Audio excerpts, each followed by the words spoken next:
आज की जो आप वीडियो देखने जा रहे हैं, इस वीडियो में टीपू सुल्तान के बारे में बताया गया है। बहुत ही छोटी सी वीडियो है, हालांकि ये आधी अधूरी कहानी है, सब कुछ इसमें नहीं बताया गया है। सब कुछ बताने के लिए फिर वीडियो बहुत लंबी हो जाती। भारत वीर योद्धाओं की धरती रही है और इन वीर योद्धाओं में से एक हैं टीपू सुल्तान, जिन्हें first missile man of the world भी कहा जाता है। तो चलिए आज हम इस वीर योद्धा के बारे में कुछ ऐसी बातें जानने की कोशिश करते हैं जो शायद आप नहीं जानते। मैं हूं सौरभ, आप देख रहे हैं रिवीलिंग आइज। चलिए शुरू करते हैं। मैसूर का शेर कहे जाने वाले टीपू सुल्तान का जन्म 10 नवंबर 1750 में कर्नाटक के देवनहल्ली में हुआ था।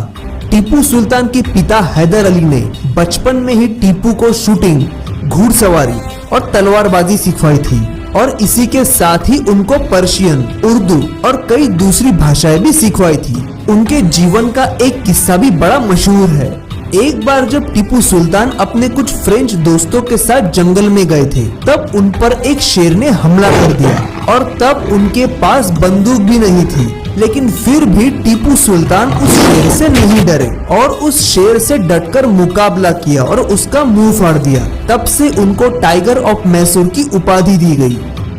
1766 में 17 साल की उम्र में ही टीपू ने अपने पिता के साथ पहला मैसूर युद्ध लड़ा था। 1782 में टीपू के पिता हैदर अली की बीमारी की वजह से मौत हो गई। तब टीपू सिर्फ 22 साल के थे। पूरे मैसूर की जिम्मेदारी अब टीपू के कंधों पर थी।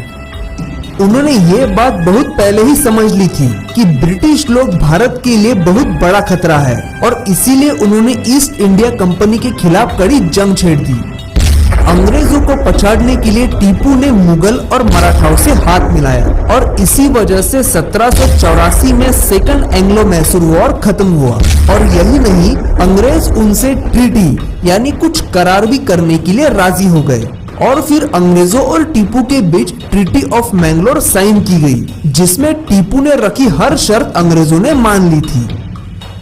अंग्रेजों के खिलाफ जीतने के बाद भी जैसे टीपू के मन की आग अभी तक शांत नहीं हुई थी। इसके बाद टीपू ने त्रावणकोर पर आक्रमण करने की तैयारी शुरू की, लेकिन ट्रीटी ऑफ मैंगलोर के अनुसार Travancore British east India company का एक सहयोगी राज्य था। लेकिन फिर भी टीपू ने दिसंबर 1779 में त्रावणकोर पर आक्रमण कर दिया और फिर शुरू हुआ third Anglo Mysore war. Travancore के राजा ने अंग्रेजों से मदद मांगी, जिसके बाद अंग्रेजों ने अपने विशाल सैन्य के साथ टीपू की सेना पर आक्रमण कर दिया।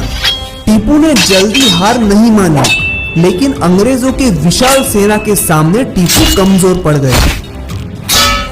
1792 में इस युद्ध को खत्म करने के लिए एक और करार, ट्रीटी ऑफ श्रीरंगपट्टनम साइन किया गया, जिसके अनुसार टीपू को अपने कई राज्यों को खोना पड़ा था। इसके बाद ब्रिटिशों ने ये जान लिया था कि टीपू सुल्तान उनके लिए एक बड़ा खतरा है और इसीलिए ब्रिटिश अब टीपू को अपने जाल में फंसने की योजना बनाने लगे थे। और फिर 1799 में ब्रिटिशों ने मैसूर पर हमला कर दिया और यहाँ से शुरू हुआ फोर्थ एंग्लो मैसूर वॉर।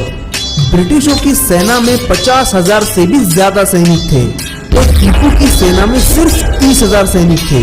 अंग्रेजों ने मैसूर की राजधानी श्रीरंगपट्टनम पर कब्जा कर दिया और टीपू को घेर लिया।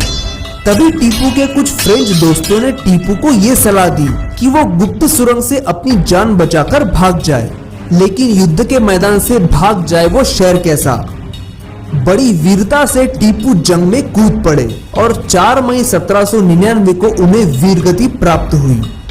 अंग्रेज उनके नाम से जितना डरते थे, उतना ही उनका द्वेष भी करते थे।